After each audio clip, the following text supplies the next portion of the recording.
Asks, you once mentioned finding zero when considering a space to be furnished or decorated. What is finding zero? That means removing everything in a room that can be removed till there's nothing left but the bones of the room. Now, if you're lucky, you can leave the walls and the floor and the ceiling, but you have to get rid of the furniture and the lighting fixtures and all the bits and pieces. But if the walls have been messed with, or if they're lumpy and bumpy and moldy, or if someone's done some strange things to them, I've seen people glue mirror art and broken pieces of mirror or paint things or whatever it is.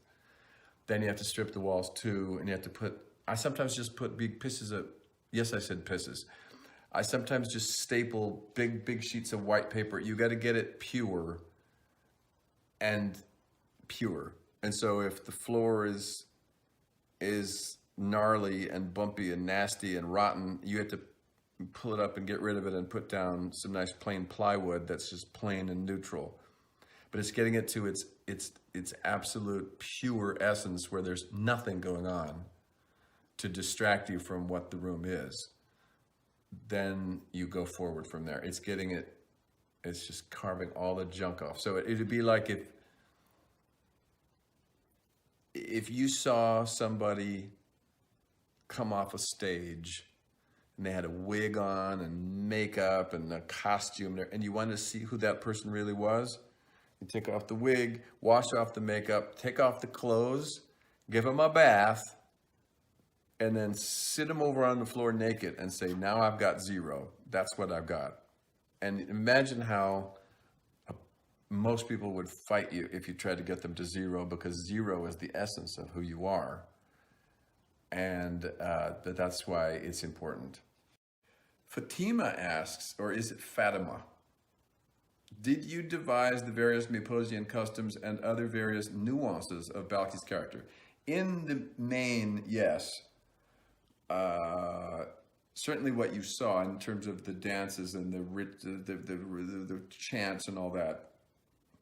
Although obviously the scripts would say, you know, he does a dance or he does a thing. I mean, they came up with the concept and they said, Balki does a wedding march. And then I would make up a silly wedding march and, you know, like that. It's not like, but the nuance, as you say, those are mine. Mark asks, Bronson, I loved the Perfect Strangers TV show when I was a kid. Thank you, Mark. And I know you have always had a passion for older homes and structures. That's very true, Mark. But when you played in Stephen King's The Langoliers, the character you played was a drastic change from your real life personality and, of course, Balki. You did quite well in the movie, but what convinced you to do that kind of role?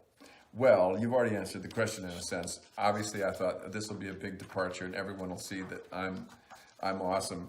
The funny thing about that is, I'll tell you two funny stories about that. Number one, I thought, oh, everyone's going to be scared of me because every time I start ripping paper and then I murder someone and they'll see that I can be scary. But I remember right when it came out, I came to a stop. I was in an open Jeep and there were people next to me in an open car and they all went, hey, Bronson, ooh, you're so cute. Oh, like, you know, it didn't scare them at all. And then the other day, my sister picked me up at the airport, and she doesn't like to use the GPS. And I was so tired, I just wanted to get home. We got, and I don't want to hear her comments when she sees this. We got lost 4 times because she wouldn't use the GPS. And I finally said, stop the car. I'm going to get out, get into my backpack, get my GPS, and we're going to get home. I'm tired. And she said, no, I know what I'm doing. And I said, no, stop the car.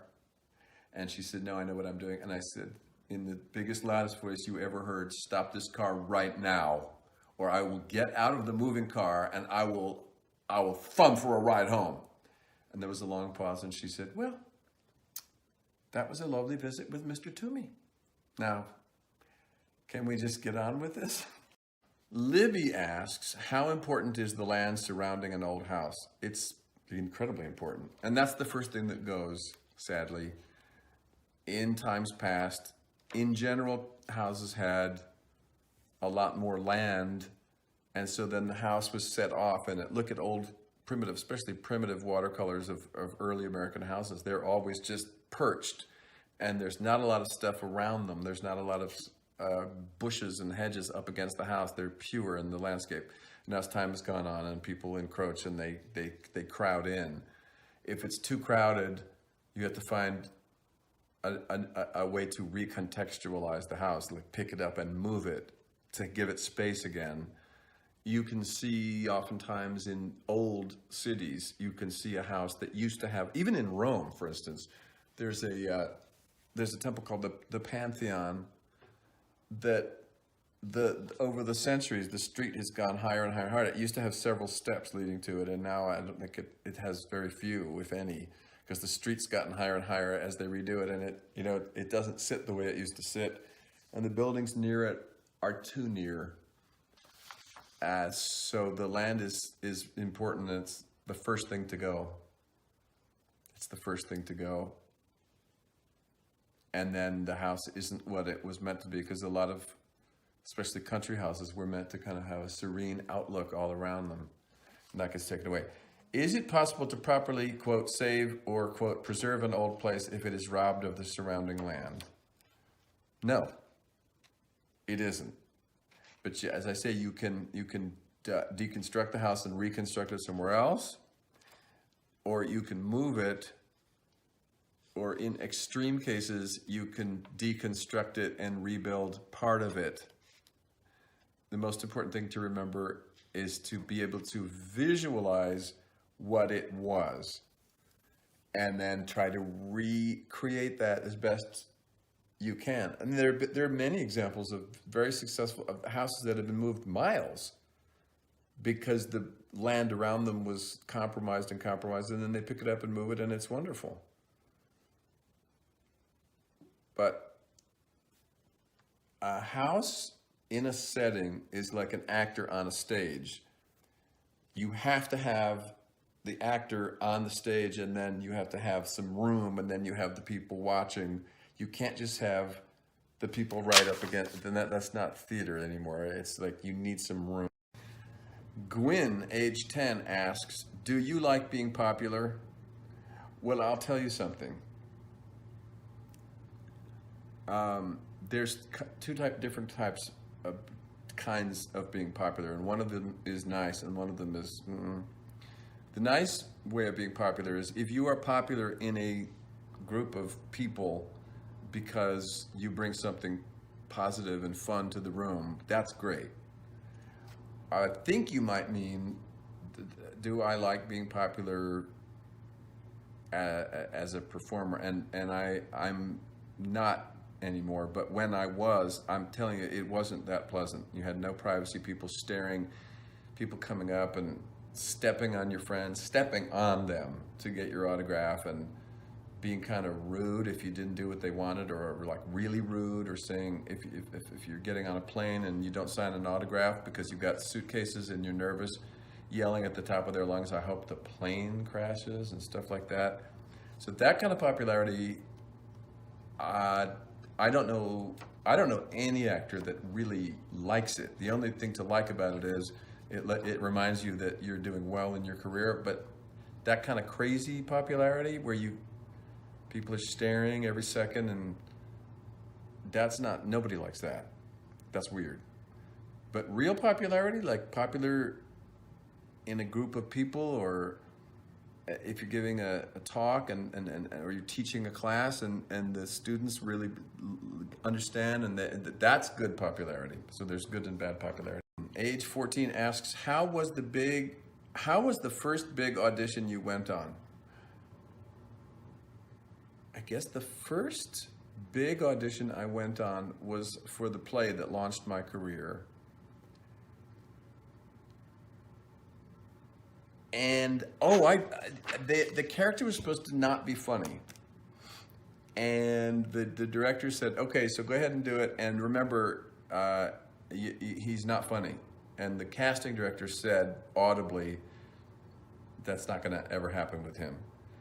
And I found a way to play this guy who wasn't funny, but he thought he was funny. His lines weren't funny. And the fact that I said them as if it was the funniest thing ever was funny. And they were laughing and laughing, and then when I got the role, and when I did it in performance, did the same thing. The guy was not funny, but I acted like it was funny, and it was so strange that he could think that this unfunny stuff was funny, and it was a hugely funny thing. Uh, of course, I didn't I didn't know enough to think it was a big deal. It was just so exciting to be being silly. I don't know. I didn't think about it. Probably now I would make a big mess of it, but it was awfully fun. And then I got the role. And then the producers of my first movie came to see that and hired me to do a movie. So it was a good thing. It was fun. They're not usually fun. That one was fun. Debbie asks, you work with old houses. Now that is the understatement of the year. So many old ones are being torn down or left to rot. Second understatement of the year. What is it about these places that makes them worth the effort? Well, they were almost all built ergonomically, designed and built ergonomically, by which I mean so many paces equaled the proper width of a parlor, and handles were designed in such a way that they were comfortable and nice to turn, and doors closed with a delicious click, even on houses that are rotting. Nowadays, you have an architect who will say, I have a vision. It should all look like kitchen knives on their sides, and then it should be all glass. And they don't care. They don't even they don't conceive of how that's going to feel. Old houses are sometimes they didn't even have, I mean, unless they were very grand places, they didn't even have really super thought out plans.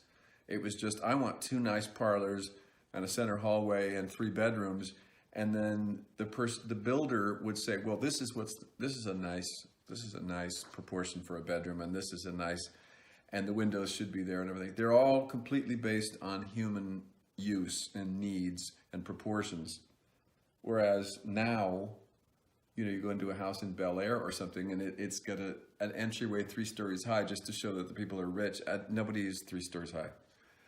And everything is way overscaled, and that's all very nice, but old houses, number one, are thought of and designed and built and used in a way that all had to do with how you felt. Secondly, they are the kind I like are they're pre-industrial, so everything is done by hand. There's no real straight lines, and as soon as you have no real straight lines, they look straight, but they're not straight, then it's more like a human being, which is all, this side of my face is not really like that side. They say Denzel Washington's face is very symmetrical, but he's a very mean person. Straight lines and symmetry are a little bit overrated, so it's got all this poetry and movement that you don't find in a modern house at all. Sit in a bank lobby sometime for 20 minutes and pretend you're not there to get your money, and see how homey you feel. And then go sit in your kitchen, which is kind of like full of old paperwork and crumbs, and see how you feel. It's straight lines and flat planes are wildly overrated.